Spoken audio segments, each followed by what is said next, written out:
बात twin tower की, जिसका काउंटडाउन शुरू हो चुका है। अब सिर्फ 48 घंटे के वक्त ही बचा है नोएडा की उस ट्विन टावर को मटियामेट होने में। यानी ट्विन टावर में अब घड़ी की टिक टिक के साथ बिल्डिंग के गिरने का वक्त बेहद नजदीक माना जा रहा है, बेहद नजदीक आता जा रहा है। सारी तैयारियां भी पूरी हो चुकी हैं, सारा इलाका खाली कराया जा चुका है। यहां तक कि उस बिल्डिंग के इर्द गिर्द 500 मीटर के दायरे में कोई भी किसी भी तरह से जाने ना पाए। यहां तक कि नोएडा प्रशासन ने हर तरह से चाक चौबंद बंदोबस्त किए हैं ताकि बिल्डिंग गिरने के वक्त किसी तरह की कोई ऐसी घटना ना हो जिसकी भरपाई करना मुश्किल हो जाए।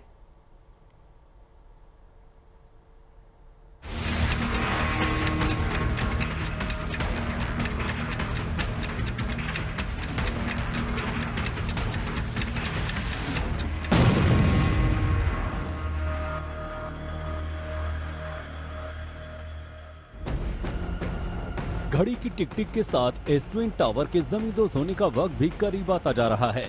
और जब से ये बात साफ हुई है कि आने वाला संडे इस बिल्डिंग का आखिरी संडे होगा, दूर दूर से लोग इस बिल्डिंग को करीब से देखने के लिए पहुंचने लगे हैं। 30 और 32 मंजिल की इन दो इमारतों के ये अब आखिरी 48 घंटे हैं।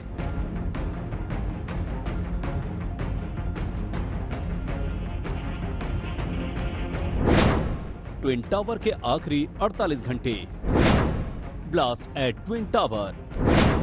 शुरू हो गया 48 घंटे का काउंटडाउन।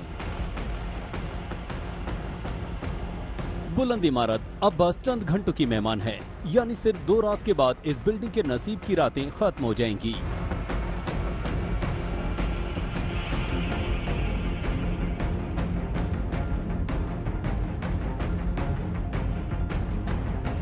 अब जरा इस मंजर को गौर से देखिए। कुछ ऐसा ही मंजर होगा 28 अगस्त रविवार को दिन के 2:30 बजे।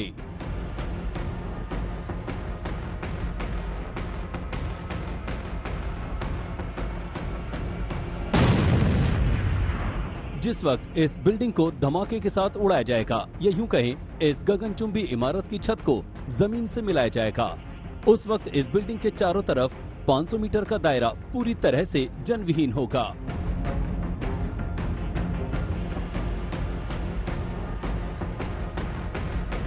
बात सिर्फ 14 सेकंड की ही होगी, लेकिन वो 14 सेकंड नोएडा प्रशासन और बिल्डिंग गिराने वालों के लिए बेहद चुनौतीपूर्ण होंगे।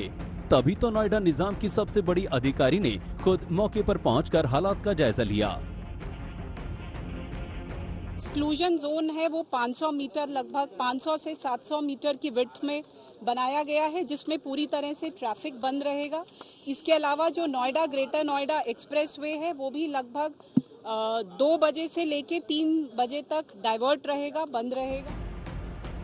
नोएडा प्राधिकरण की सीईओ ऋतु महेश्वरी उस एमराल्ड कोर्ट भी पहुंची, जहां स्थानीय लोगों के साथ उन्होंने तमाम तैयारियों के बारे में बताकर लोगों को तसल्ली भी दी। रेजिडेंट्स के मेजर कंसर्न्स थे कि जो पुरानी टावर्स हैं उनमें जहां रिपेयर की आवश्यकता है, स्ट्रक्चरल ऑडिट सुपरटेक ने करा दिया है, वो आज रिपोर्ट देंगे। लगभग 55 कॉलम्स आइडेंटिफाई किए गए थे जिनकी स्ट्रेंथनिंग करनी थी, उसमें से अराउंड 50 की स्ट्रेंथनिंग पूरी हो गई है, बाकी वो कल तक पूरे कर देंगे, ऐसा वो रिटर्न एश्योरेंस दे रहे हैं।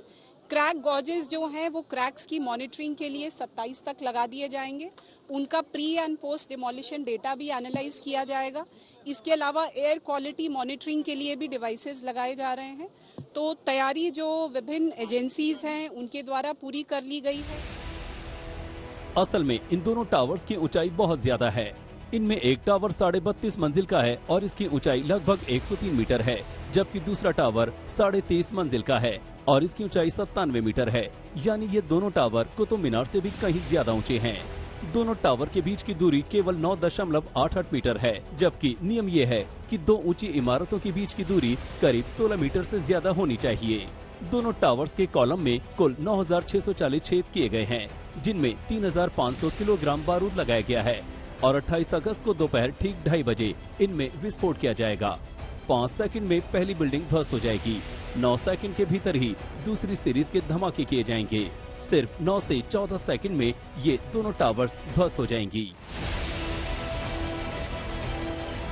बिल्डिंग को बनाने में गणित और भौतिक विज्ञान के सूक्ष्म तत्वों की जितनी मदद ली गई, उससे ज्यादा इसे ध्वस्त करने में लेनी पड़ रही है। माइन्यूट डिटेलिंग की गई है ताकि गलती से भी गलती होने की गुंजाइश न रहे। विस्फोटकों से ध्वस्त होते वक्त बिल्डिंग गुरुत्वाकर्षण के उन्हीं नियमों के तहत मलबा बनकर आए। इसके लिए अत्याधुनिक वैज्ञानिक उपकरणों का सहारा लिया गया है। ये सारी कैलकुलेशन एक ब्रिटिश कंपनी ने की है। धमाके के झटकों से नजदीक के रिहायशी इलाकों को बचाने के लिए गीली मिट्टी और जियो टेक्सटाइल्स कपड़ों का इस्तेमाल भी होगा। एनसीआर के लोगों के लिए अपने आप में पहली बार होगा कि इस तरह का, शायद इंडिया में भी इस तरह का कंस्ट्रक्शन आप डिमोलिश करेंगे तो जब ग्रेविटी अपना काम करेगी, सबसे बड़ी चिंता होगी। देखिए हम यहाँ पे रेजिडेंशियल इलाका देख रहे हैं, इसके पीछे रेजिडेंशियल इलाका है, तो ये सिक्योरिटी कैसे सुनिश्चित की जाएगी कि बाकी चीजों को नुकसान हो, वो कौन सी टेक्निक है? नहीं, this is complete engineering what we have done. ये प्रोजेक्ट आपको वापस देखने नहीं मिलेगा शायद इंडिया में, अनटिल अनलेस ऐसे काइंड का कोई प्रोजेक्ट आता है।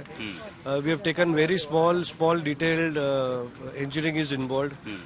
Not only engineering, there is physics, lot of physics, lot of math involve. आपने अभी क्लियरली बताया कि कितनी नजदीक है ये बिल्डिंग है, बट हमको ये मालूम है कि हमको इसको कहाँ लेके जाना है और ये बिल्डिंग एग्जैक्टली बिहेव करेगी जैसे हम चाहते हैं। 28 अगस्त को ठीक 2:30 बजे कुछ इसी तरह ध्वस्त हो जाएगा ट्विन टावर।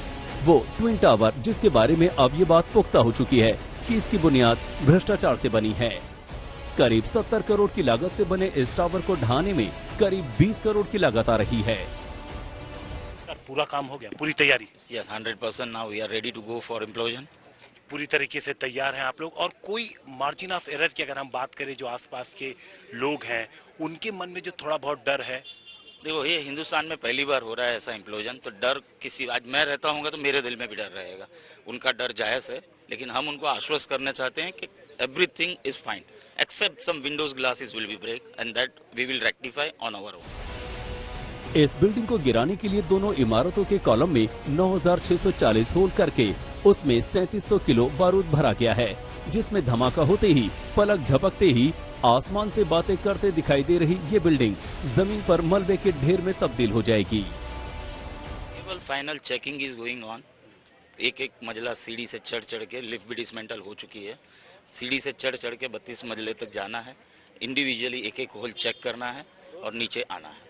तो ये बताएं कि एक दिन में कितनी बार आप लोग चढ़ते हैं और कितना टाइम ऊपर तक जाके वापस आने में लगता है? 20 मिनट 32 माले तक चढ़ने में लगता है और कम से कम दिन में 4 से 5 बार ऊपर नीचे करना। जिस वक्त बिल्डिंग को गिराया जाएगा उस वक्त चारों तरफ का इलाका खाली करवाया गया है। इसी बीच एक एनजीओ ने सामने आकर उन बेजुबानों की फिक्र करनी शुरू कर दी जिनको देखने और सुनने वाला शायद कोई नहीं। तो हम इनके साथ लोकल एनिमल फीडर्स और वर्कर्स के साथ उनको हेल्प कर रहे हैं मिलके, just for the rescue. Syed, अचानक ये कैसे ध्यान आया कि इन कुत्तों को यहाँ से निकालना चाहिए? भाई ध्यान इसलिए आया कि यहाँ पे इंसान तो सब शिफ्ट हो जाएंगे, जानवर कहाँ जाएंगे? डिमोलिश होगा तो धुआं होगा, 50 चीजें डस्ट है। तो ये लोग जो यहाँ फीड करते हैं वो उनसे भी बात हुई है, जो हम लोग एनिमल वेलफेयर वाले हैं जो देखते हैं बच्चों को फीड कराते हैं। तो इनको वहाँ भेजने के लिए बोर्डिंग में रहेंगे तो उसका एक्सपेंसेस वगैरह कौन? कोई एक्सपेंस नहीं, बोर्डिंग हमारा है, परवा के नाम से हमारा एनजीओ है। आप खुद ये? हाँ जी, तो हमने स्पेस दिया है यहाँ के सारे बच्चों को वहाँ रखने के लिए। मिशन के काम को अंजाम देने वाली टीम के लिए चुनौती है और आसपास रहने वाले लोगों के लिए बड़ी परेशानी भी। लेकिन एक बार ट्विन टावर के ध्वस्त होने के बाद लोग हमेशा हमेशा के लिए राहत की सांस ले सकेंगे। आशुतोष मिश्रा के साथ हिमांशु मिश्रा, नोएडा, आज तक।